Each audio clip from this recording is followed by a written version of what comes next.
Hello student, দেখো আবার একটা ক্লাসে ফিরে আসলাম।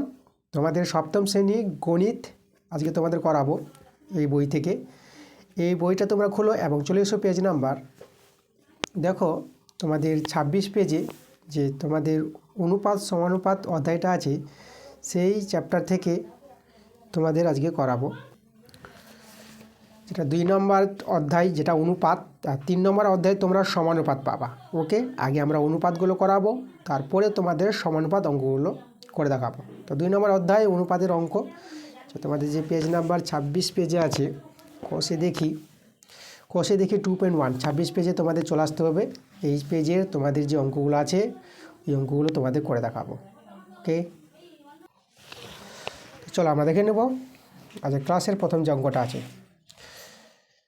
তো কষে দেখি 2.1, দেখো আমরা 1 নম্বর অঙ্কটা করে দেখাবো।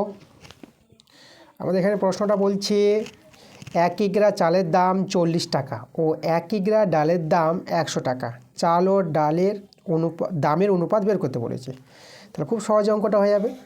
দেখো 1 নম্বর অঙ্কটা আমরা করব চাল ও ডালের, চাল ও ডালের, এই যে কথাটা লিখবা তোমরা, চাল ও ডালের দামের অনুপাত,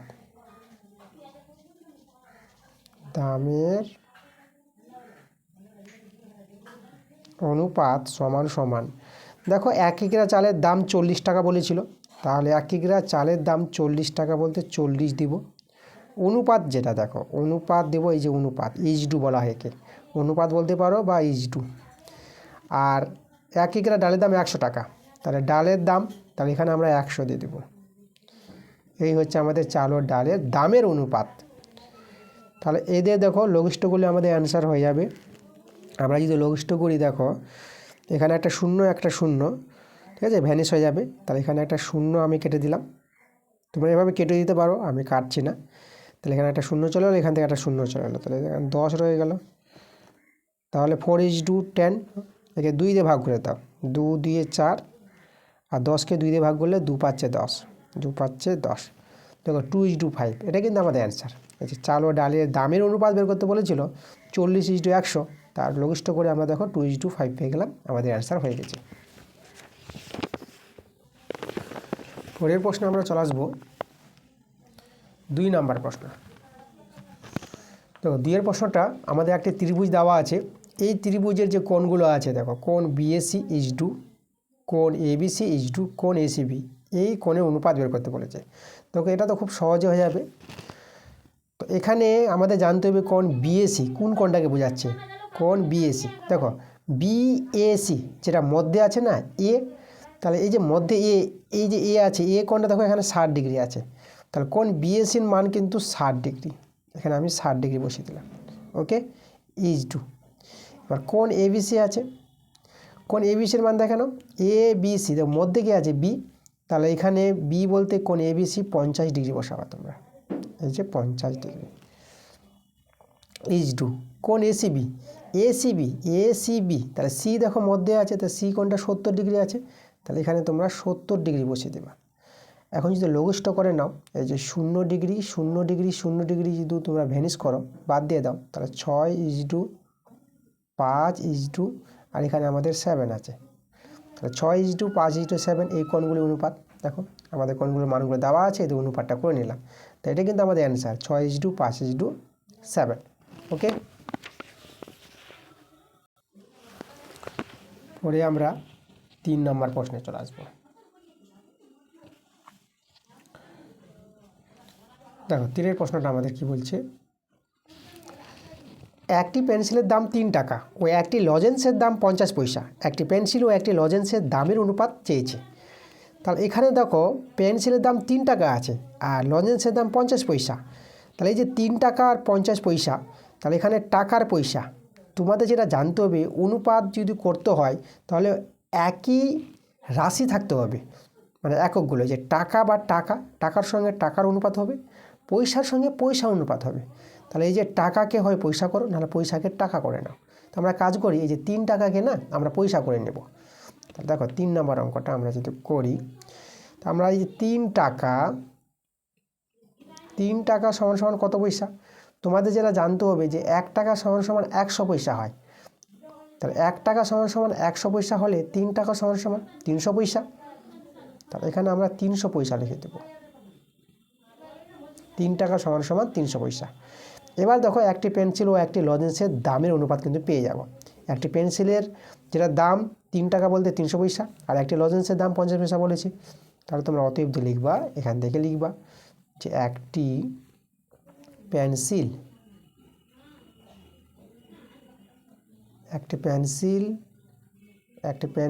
ও একটি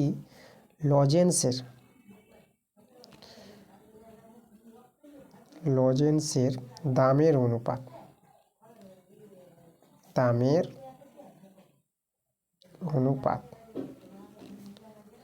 দেখো, তাহলে এখানে একটি পেন্সিলের দাম কিন্তু 300 পয়সা পেয়ে গেছি, পয়সা, ঠিক আছে। তো দেখো 300 পয়সা 300 ইজডু দিয়ে দিলাম, আর একটি লজেন্সের দাম ছিল কত, 50 পয়সা, তাহলে এখানে আমরা 50 দিয়ে দেবো। এবার লঘিষ্ঠ করে নেব, তো এখানে একটা করে শূন্য আমরা বাদ দিলাম, তাহলে 30:5 রয়ে গেল। এবং 5 দিয়ে ভাগ করলে 5 6 30 5 1 5, তা পেয়ে গেছি অ্যান্সারটা। একটি পেন্সিল ও একটি লজেন্সের দামের অনুপাত 6:1, এটা কিন্তু অ্যান্সার আমাদের। চলো পরের প্রশ্ন আমরা চলে আসবো। 3 নাম্বার তো করলাম, এবার 4 নাম্বারটা করাবো। দেখো 4এর প্রশ্নটা আমাদের কি বলছে। 4 নম্বর, একটি আধুলি একটি 1 টাকা ও একটি 2 টাকার মুদ্রার মূল্যের অনুপাত বের করতে বলেছে। আচ্ছা, একটি আধুলি, এই আধুলি জিনিসটা জানতে হবে। আধুলি বলতে 50 পয়সা বলা হয়, ঠিক আছে। তোমরা অনেকে জানো না, আগেকার দিনে এসব ব্যবহার হতো। আমরা দেখেছি ছোটোবেলায় যে 50 পয়সা, তাকে আধুলি বলা হতো। তো আমরা এখানে লিখবো একটি আধুলি যে 50 পয়সা, সেটা দেখিয়ে দেবো। তাহলে একটি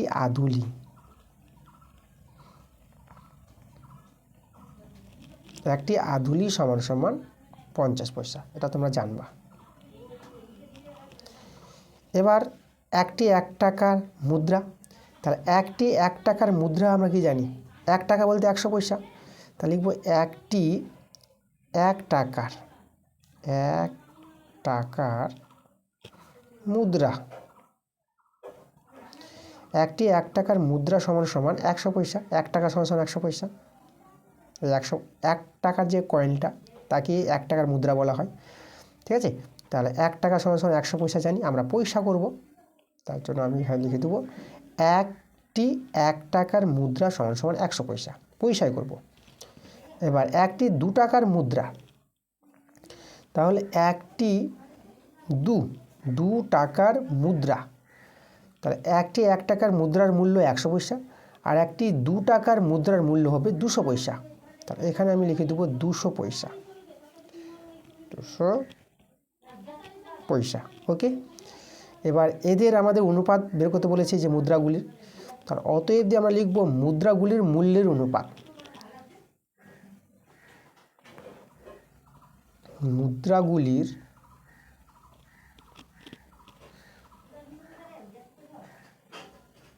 মূল্যের অনুপাত। দেখো, যদি মুদ্রাগুলির মূল্য অনুপাত করতে চাই, তার মূল্যের অনুপাত দেখো তো, প্রথম মুদ্রাটা আধুলি ছিল, সেটা 50 পয়সা, 50 পয়সা ইজডু। তারপর এটা 1 টাকার মুদ্রার মূল্য 100 পয়সা, 100 ইজডু। আর 2 টাকার মুদ্রার মূল্য 200 পয়সা, 200। এবার এখানে একটা করে শূন্য আমরা যদি বাদ দিয়ে দিই, তাহলে এখানে 5 ইজডু, এখানে 10 ইজডু, আর এখানে আমাদের 20 রয়ে যাবে, ওকে।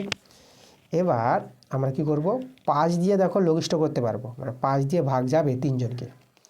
আর লঘিষ্ঠ করার নিয়ম, একই সংখ্যা দিয়ে 3 জনকে যেন ভাগ যায়।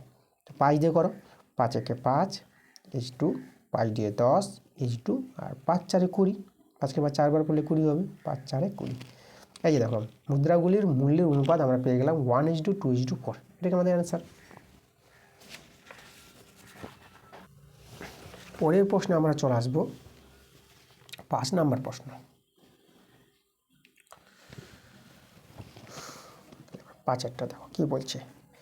এখানে বলছে উমার বয়স 12 বছর 6 মাস, রাতুলের বয়স 12 বছর 4 মাস ও নূরজাহানের বয়স 12 বছর হলে ওদের 3 জনের বয়সের অনুপাত বের করতে বলেছে। আচ্ছা, এখন অনুপাত করব, তাহলে 12 বছর 6 মাস, দেখো বছর মাস আবার আছে, তা আমাদের যে কোনো একটা করে নিতে হবে, হয় বয়সটাকে বছর করে নাও বা মাস করে নাও। তা চলো আমরা মাস করে নিই, আমরা সবসময় ছোট করব, মাস করলে গুণ করতে হয়। তার উমার যে বয়সটা এখানে বলেছে 12 বছর 6 মাস, তার 12 বছর 6 মাসকে টোটাল মাস যদি করতে চাই তাহলে আমাদের করতে হবে, দেখো আমরা লিখবো উমার বয়সটা, তাহলে উমার বয়স, দেখো আমাদের ছিল এখানে 12 বছর 6 মাস। দেখো 12 বছরকে আমরা কি করব, মাস করব। এখন তোমাদের জানতে হবে যে কত মাসে 1 বছর, 12 মাসে 1 বছর হয়, তাহলে দেখো 12 মাসে যদি 1 বছর হয় তাহলে 1 বছর সমান সমান 12 মাস। ওকে, তাহলে 1 বছর, এই যে দেখো এখানে দেখাচ্ছে তোমাদের যে 1 বছর সমান সমান 12 মাস। তাহলে 12 বছর সমান সমান কত মাস হবে, 12 ইন্টু 12 হবে না, তাই না, এত মাস হয়ে যাবে। তাহলে এখানে লক্ষ্য করো যে 12 বছরকে যদি মাস করতে চাই তাহলে 12 ইন্টু 12 মাস, মানে এটা হয়ে যাবে আমাদের 12 গুণিত 12, এত মাস।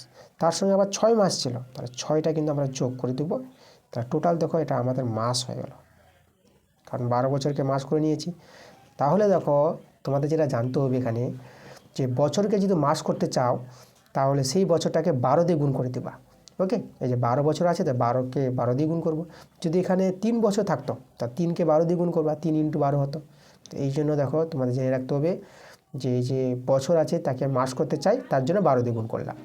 এটা সরল করে দেখো মাস হয়ে যাবে। তো এখানে 12 যদি গুণ করো তাহলে তোমরা 144 পেয়ে যাবা, 12 গুণ, আর এখানে 6 আছে মাস। এবার 144 আর 6 যোগ করো, এটা কিন্তু তোমরা 150 পেয়ে যাবে, মানে 150 হবে, 150 মাস। তাহলে উমার বয়সটা মাসে করলাম, যেটা 150 মাস। একইভাবে আমরা রাতুলের বয়সটাকে করে নিব। তো দেখো রাতুলের বয়স আমরা লিখব, তো আমরা লিখছি রাতুলের বয়স, ঠিক তো, রাতুলের বয়স সমান সমান কত আছে, 12 বছর, দেখো 12 বছর 4 মাস আছে এর। তার আগের মতো একইভাবে দেখো 12 বছরকে আমি 12 দিয়ে গুণ করলে মাস করে নিতে পারবো, 12 ইন্টু 12, আর এদিকে আবার 4 মাস ছিল, এই হচ্ছে আমাদের টোটাল মাস। এর গুণ করে আমরা 12 গুণ করে 144 পাবো, 144 মাস, এদিকে 4 মাস। তাহলে তাতে আমাদের মাস হবে, আর এটা যদি যোগ করে নাও, এটা যোগ করে কত পাবো, 148 পেয়ে যাবা, 148 মাস। এই দেখো, তার রাতুলের বয়সটা আমরা পেয়ে গেলাম এত মাস। এবার দেখো আরেকজন আছে, নূরজাহানের বয়স 12 বছর বলেছে। এবার আমরা লিখবো নূরজাহানের বয়স, আমরা লিখব নূরজাহানের বয়স। এর বয়সটা শুধু বলেছে আমাদের কত, দেখো আমাদের 12 বছর বলেছে, মাস বলেনি, তাহলে এখানে আমি 12 লিখে দিচ্ছি, 12 বছর। এই 12 বছরটাকে মাস করব। আমরা জানি যে বছরকে মাস করতে গেলে 12 দিয়ে গুণ করতে হবে, তাহলে 12 বছরকে 12 দিয়ে গুণ করে দাও, তাহলে দেখো আমাদের এটা মাস হয়ে যাবে।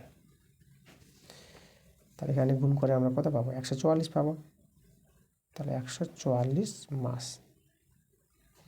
দেখো প্রত্যেকের বয়সগুলোকে আমরা মাসে পরিণত করে নিয়েছি, এভাবে কিন্তু আগে মাস করে নেব প্রত্যেকের বয়সগুলোকে। এবার আমাদের এখানে বলেছিল যে ওদের 3 জনের বয়সের অনুপাত, তো চলো আমরা এখন লিখব অতএব দিয়ে যে ওদের 3 জনের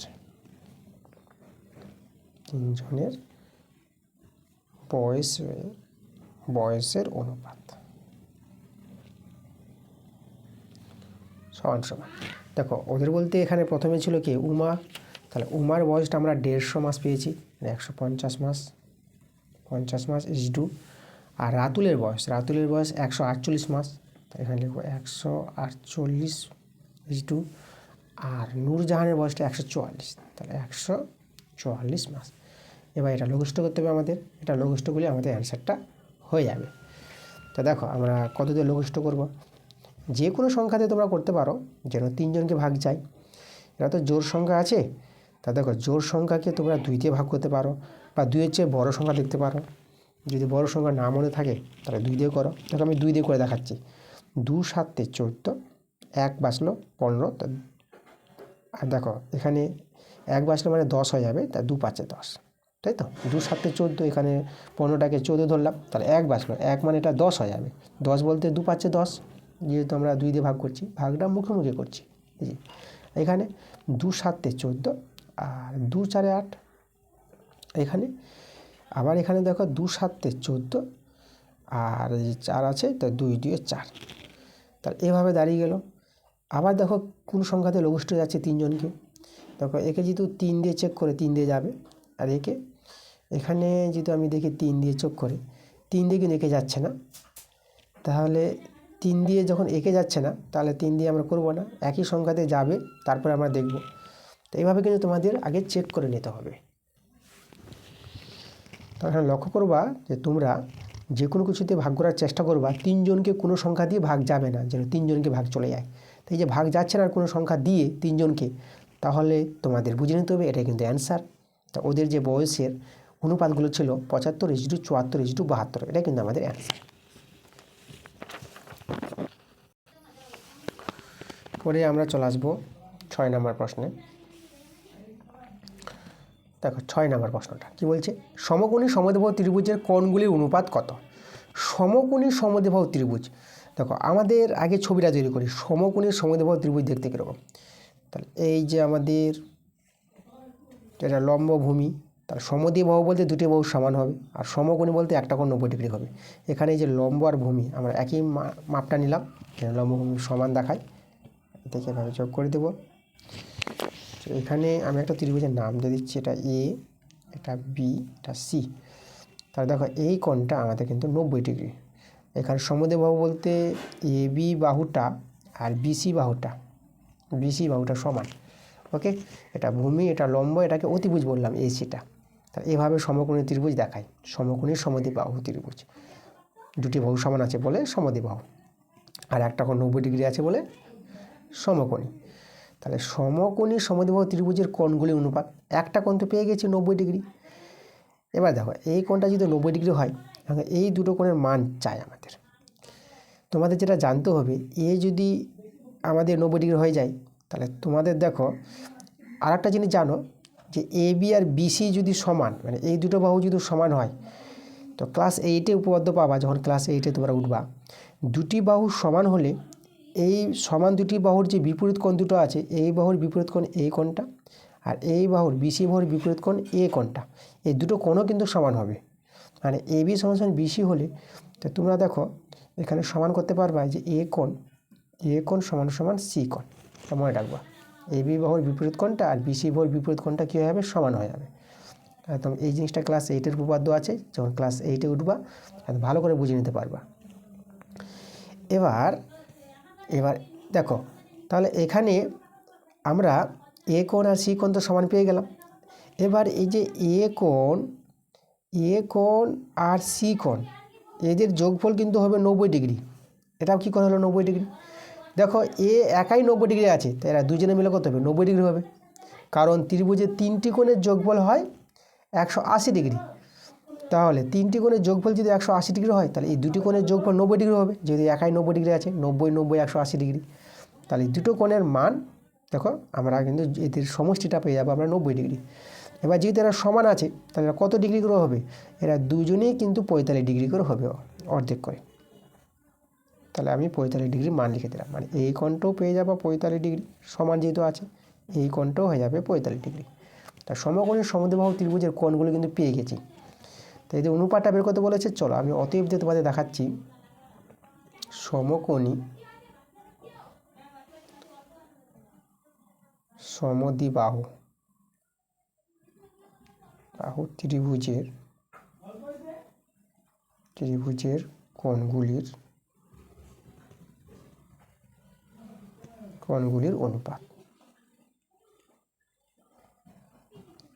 অনুপাত সমান সমান। আচ্ছা আমি ধরো আগে 90 ডিগ্রিটাই লিখলাম, 90 ডিগ্রি H2, তারপরে লিখলাম 45 ডিগ্রি H2, তারপর লিখলাম 45 ডিগ্রি। তোমরা আগে 45 ডিগ্রি, এটা 45 ডিগ্রি লিখতে পারো, 45 degree H2, 90 degree H2, 45 degree এভাবেও লিখতে পারো, বা লিখতে পারো 45 degree H2, 45 degree H2, 90 degree, যেভাবে লিখো একই ব্যাপারটা, ঠিক আছে। অথবা দিয়ে তোমরা অ্যান্সারগুলো দেখাতে পারো যেটা অ্যান্সারে আছে, আর একটাও দেখাতে পারো, সবগুলো যে দেখাতে হবে তার কোনো কারণ নাই, ঠিক আছে। আমি একটাই দেখিয়ে দিচ্ছি। তো 90 ডিগ্রি দেখো, এখন আমাদের ভাগ যদি করি লঘিষ্ঠ, তাহলে 45 ডিগ্রি দিয়ে ভাগ করতে পারবো, 45 দিয়ে 90, 45 একে 45, 45 একে 45, আর ডিগ্রি ডিগ্রি ডিগ্রি তো ভ্যানিশ হয়ে যাবে, একই জিনিস অনুপাতে কেটে যায়। তার পেয়ে গেলাম অ্যান্সারটা, সমকোণী সমদ্বিবাহু ত্রিভুজের কোণগুলির অনুপাত 2:1:1। ওকে, এই হলো আমাদের অ্যান্সার। পরে প্রশ্ন আমরা চলে আসবো 7 নম্বর প্রশ্নে। দেখো 7এর প্রশ্নটা বলছে সমবাহু ত্রিভুজের কোণগুলি অনুপাত। সমবাহু ত্রিভুজ বলতে দেখো সম কথার অর্থ সমান, বাহু বলতে হচ্ছে বাহু, তাহলে সমবাহু যে ত্রিভুজের 3টি বাহু সমান।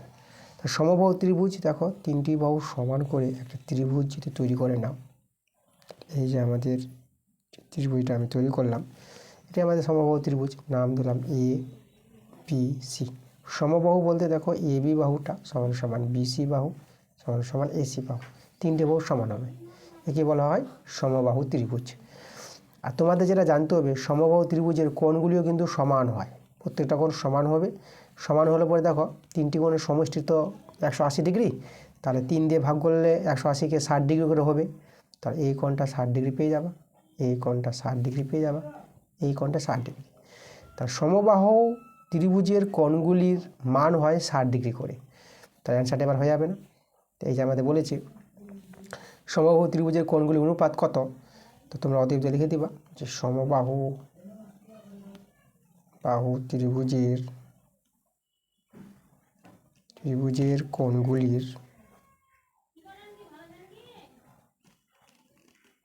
কোণগুলির অনুপাত সমান সমান দেখো তাহলে 60 degree H2, 60 degree H2, 60 degree. এবার দেখো তো এদের লঘিষ্ঠ করলে 60 ডিগ্রি দিয়ে ভাগ করে দাও, তো এটা 1:1, 1:1। তার সমবাহু ত্রিভুজের কোণগুলি অনুপাত হবে 1:1:1। এই প্রশ্নতে আমরা চলে আসবো 8 নম্বর প্রশ্নে। দেখো 8এর প্রশ্নটা কি বলছে আমাদের, বলছে পুলক বাবু ও মানিক বাবুর বয়সের অনুপাত 7:9। মানিক বাবুর বয়স 72 বছর হলে পুলক বাবুর বয়স কত সেটা বের করতে বলেছে। দেখো এই টাইপের অঙ্কগুলো ভালো অঙ্ক, দেখো খুব সহজে আমরা করে নিতে পারবো। আমার প্রথমে এদের অনুপাতটা দেওয়া আছে না, চলো আমরা সেটাই লিখি। আমরা লিখছি পুলক বাবু ও মানিক বাবুর বয়সের অনুপাত সমান সমান। তো এদের বয়সের অনুপাতটা আমাদের বলেছে 7:9। আচ্ছা একে তোমরা কী করবা, অনুপাতকে না বাই করা যায়, 7/9 করে নাও। দেখো 7টা হচ্ছে পুলক বাবুর বয়স, আর মানিক বাবুর বয়সটা 9 ধরে নিবা, যে প্রথমটা প্রথম, এই প্রথমটা প্রথম আর দ্বিতীয়টা দ্বিতীয়। তাহলে এখানে এবার লক্ষ্য করো আমাদের মানিক বাবুর বয়সটা দেওয়া আছে 72 বছর, এই যে মানিক বাবু হচ্ছে দ্বিতীয়টা 9, তাহলে এখানে 72 চাই আমাদের। তাহলে এই যে 7 9 আছে, তাহলে 7/9, 9-এর সঙ্গে কত গুণ করলে 72 হবে, যেহেতু মানিকবাবুর বয়সটা 72 বছর, কারণ দ্বিতীয়টা মানিকবাবু, এটা মানিকবাবু। তাহলে এখানে চাই আমাদের 72। তো 9-এর সঙ্গে কত গুণ করলে 72 পাবা, 9 8 72 মানে 8, তাহলে এখানে 8 দিয়ে গুণ করতে হবে, তাহলে 72 চলে আসবে। তা এখানে 8 দিয়ে গুণ করলে তো আমাদের এখানেও 8 দিয়ে গুণ করতে হবে। এবার গুণ করে নাও, দেখো এখানে তো আমাদের 9 8 72, এই যে মানিকবাবুর বয়সটা 72 পেয়ে গেলাম, আর পুলক বাবুর বয়সটা দেখো এটা গুণ করে পেয়ে যাবো, তাহলে 8 সাথে কত, 8 সাথে 56, তার পুলক বাবুর বয়স 56 বছর। এবার তোমরা অতএব দিয়ে অ্যান্সার লিখে দাও, ঠিক আছে। তাহলে আমরা এখানে দেখো এই যে অতএব দিয়ে লিখে দেবো, এই জায়গায় লিখে দিচ্ছি অতএব পুলক বাবুর বয়স পুলক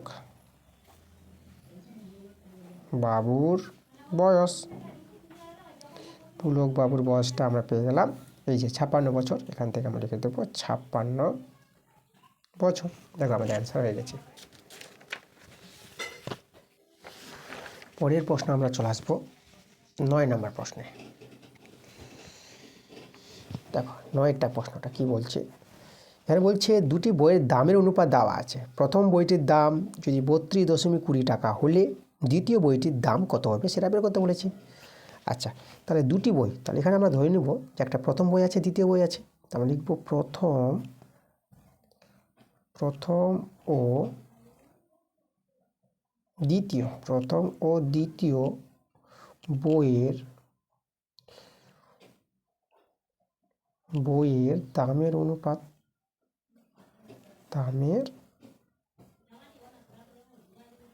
অনুপাত সমান সমান। দেখো দুটি বইয়ের দামের অনুপাত ছিল এই যে 2:5, মানে প্রথম বই 2 আর দ্বিতীয় বই 5। আচ্ছা, তাহলে এখানে দেখো আগের মতো একদম 8-এর মতো অঙ্কটা হবে, তাহলে 2/5 করে নিলাম। এবার দেখো আমাদের প্রথম বইয়ের দাম দেওয়া আছে, মানে প্রথম বই মানে যেটা 2 আছে, তাহলে দামটা যেটা আছে এই 2-এর জায়গায় আমাদের এই মানটা দরকার। তাহলে এখন দেখো 2-এর সঙ্গে কত গুণ করব যে এই মানটা পাবো, তাই তো? এই যে আমাদের 32.20 আছে যেটা, তাহলে 2-এর সঙ্গে কত গুণ করলে 32.20 হবে। তাহলে দেখো এখানে তো আগেরটা তো সহজে বুঝে নিয়েছিলাম যে 9-8-72, তাহলে এখানে কিন্তু সেটা বোঝা যাচ্ছে না মুখে মুখে। তাহলে তোমরা কাজ করবা, 2-এর সঙ্গে কত গুণ করলে এটা হবে, তো সেটা পাওয়ার জন্য এখানে সেই সংখ্যাটা পাওয়ার জন্য তোমরা কাজ করো, 2 দিয়ে ভাগ করে দাও। তো 2 দিয়ে ভাগ করে দিলে পরে যে সংখ্যাটা পাবা সেটা দিয়ে গুণ করলে এটা পাবে, তাই তো? উল্টো করে তো 2 দিয়ে যদি ভাগ করো, 2-একে 2, 1 চলে আসবে, এটা 12 হবে, 2×12, দশমিক বসিয়ে দিলাম, 2-একে 2 আর শূন্যটা বসে যাবে, দেখো 16.10। তাহলে 16.10 দিয়ে যদি গুণ করো 2-এর সঙ্গে, তাহলে 32.20 পেয়ে যাবা। তার 16.10 আমাদের এখানে বসাতে হবে, ঠিক আছে? এটা আছে আমাদের 16.10। চলো উপরেরটা যদি গুণ করা যায়, তো উপরেরটা গুণ করে দেখো 32.20 আসবে, ওটাই আসবে আমাদের, যেহেতু 2 দিয়ে ভাগ করা হয়েছিল। এবার পাই দিয়ে গুণ করে নেব, তো পাই দিয়ে গুণ করলে 5 0 0, 5-একে 5, দশমিকটা বসালাম, 5-6 30, 0, 5-একে 5, 5-3 8, দেখো 80.50। তো এটা দ্বিতীয় বই, তাহলে দ্বিতীয় বইয়ের দাম যে বের করতে বলেছিল, তো দ্বিতীয় বইয়ের দাম এই যে আমাদের এই টাকাটা। তাই তোমরা অতএব যে লিখে দিবা, ঠিক আছে, এখানে লিখে দাও, অতএব দ্বিতীয়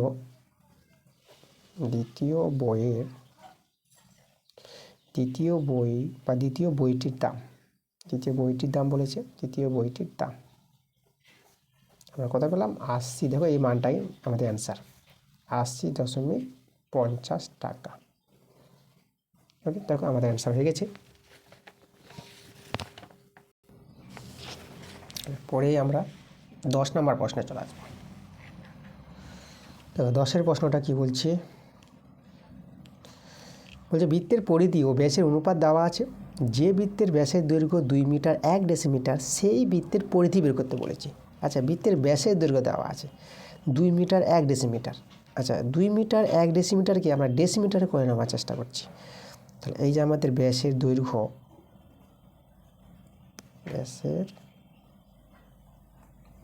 দৈর্ঘ্যটা দেওয়া আছে 2 মিটার, তা দেখো এই যে 2 মিটার আর 1 ডেসিমিটার আছে, ডেসিমিটার। তাহলে একে 2 মিটার 1 ডেসিমিটারকে যদি তুই ডেসিমিটার করতে চাও, তা তোমাদের জানতে হবে যে 2 মিটার সমান সমান কত ডেসিমিটার। তোমরা জেনে রাখবা যে 1 মিটার সমান সমান 10 ডেসিমিটার হয়। 1 মিটার সমান সমান 10 ডেসিমিটার, ঠিক আছে? তাহলে 2 মিটার সমান সমান কত ডেসিমিটার হবে? তো 2 মিটার সমান সমান 20 ডেসিমিটার হবে না? তাহলে দেখো এই যে আমাদের এখানে 2 আছে, 2-এর সঙ্গে 2 মিটারকে যদি আমি ডেসিমিটার করতে চাই, তাহলে 10 দিয়ে গুণ করবা। এই যে 10 দিয়ে গুণ করলে পরে আমাদের কী হবে? মিটারটা ডেসিমিটার হয়ে যাবে। আর এখানে 1 ডেসিমিটার ছিল, তাহলে একটা আমি যোগ করে দিলাম, তাহলে দেখো পুরো মানটা আমাদের হয়ে গেল ডেসিমিটার।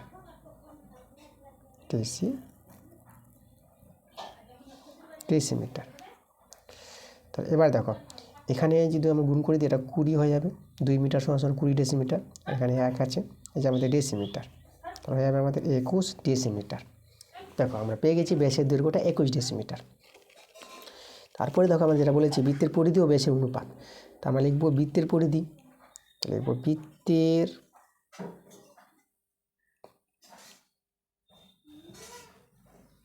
পরিধি ও ব্যাসের অনুপাত,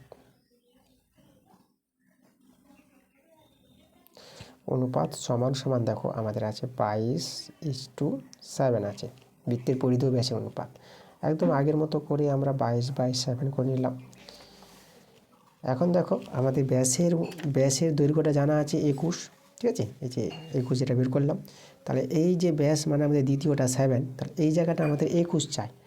তাহলে এবার তোমরাই বলো যে 7-এর সঙ্গে কত গুণ করলে 21 হবে, সেটা 3, তাহলে এখানে আমাদের 3 দিয়ে গুণ করতে হবে, তাহলে এটা তো 21 পেয়ে যাবে। আর উপরে 22 আর 3 গুণ করলে কত হবে, এটা আমাদের 66 হবে, 3 দিয়ে 6, 3 দিয়ে 6।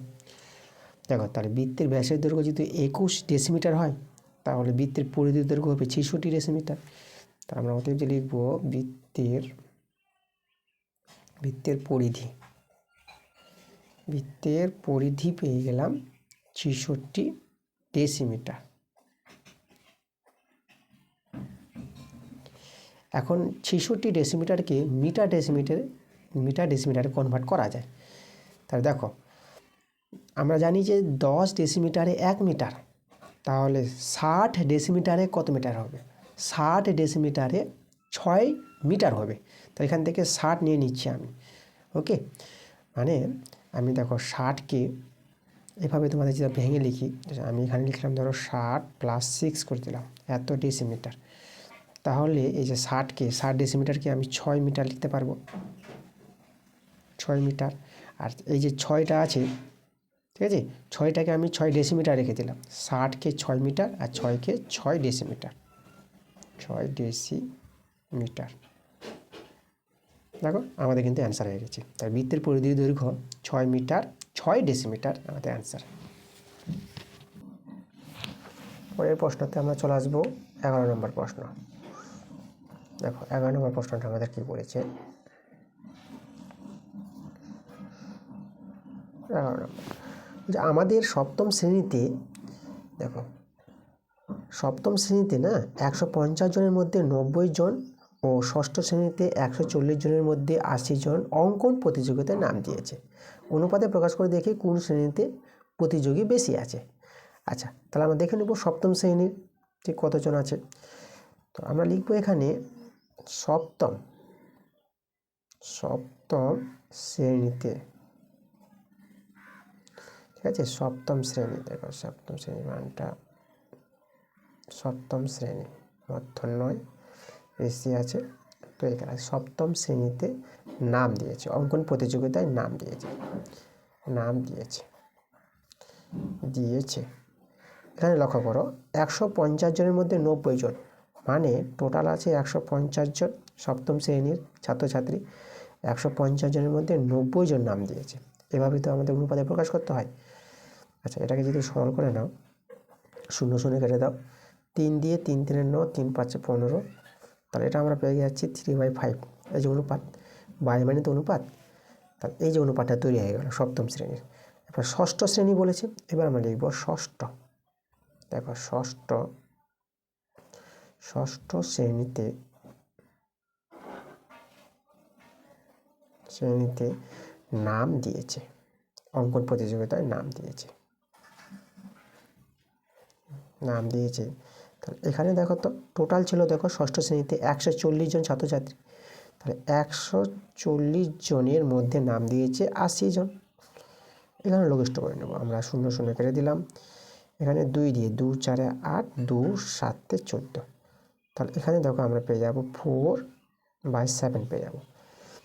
তাহলে অনুপাতে প্রকাশ করব, অনুপাত তো তৈরি করলাম। তাই এই দুটো অনুপাত থেকে আমরা আমাদের বলতে হবে যে কোন শ্রেণীতে বেশি প্রতিযোগী ছিল, তাই তো। তাই দেখো আমাদের ছোট করে জানতে হবে। এখন আমাদের কাছে আছে এই যে সপ্তম শ্রেণীতে অনুপাতটা 3/5 এটা আছে, আর ষষ্ঠ শ্রেণীতে আছে আমাদের 4/7। তাহলে এই যে দুটো অনুপাত, তাহলে এদের মধ্যে কে বড় আছে, এই যে ভগ্নাংশ ধরে রাখো, তো কোন ভগ্নাংশটা বড় ভগ্নাংশ। এখন বড় ছোট ভগ্নাংশ জানার জন্য তোমরা জানো ছোট বড়, তো এখানে হরটাকে সমান করে নেব। তাহলে সমান করার জন্য এদের দেখো হরটি লসাগু করো। তাহলে আমরা কী করবো, দেখো 5 সাথে 35, 35 বানিয়ে নাও। তাহলে এখানে আমরা 7 দিয়ে গুণ করবো, এখানেও 7 দিয়ে গুণ করতে হবে। আর এখানে আছে 4 তো 7, এখানে তাহলে 5 দিয়ে গুণ করতে হবে, 5 সাথে 35, তো এখানেও 5। হরটা সমান করলে আমরা ছোটো বড় বলতে পারবো। 3 7 21, আর এটা হয়ে যাবে 35, এটা 4 5 20, আর এটা হয়ে যাবে আমাদের 7 5 35। এই যে দেখো, তাহলে আমাদের লক্ষ্য করো, দেখো যে হর যে সমান হয়ে গেছে, এই যে দেখো, তাহলে আমাদের এখন লবকে দেখে বলে দেবো যে লবে যে বড় সেই বড় হবে, হর যেহেতু সমান। তাহলে এখানে দেখো 20 আর 21-এর মধ্যে 21 বড়, তাহলে এই যে এটা বড় কিন্তু এই ভগ্নাংশটা। ওকে, তাহলে আমরা এখানে বলতে পারলাম যে এই যে 3/5টা আমাদের বড় কার চেয়ে, 4/7-এর চেয়ে। 3/5 যে অনুপাতটা ছিল সপ্তম শ্রেণী, তাহলে পেয়ে গেছি অ্যান্সারটা, সপ্তম শ্রেণীর প্রতিযোগী বেশি ছিল। ওকে, তো তোমরা অতএব যা লিখতে পারবা যে এভাবে যে সপ্তম শ্রেণীর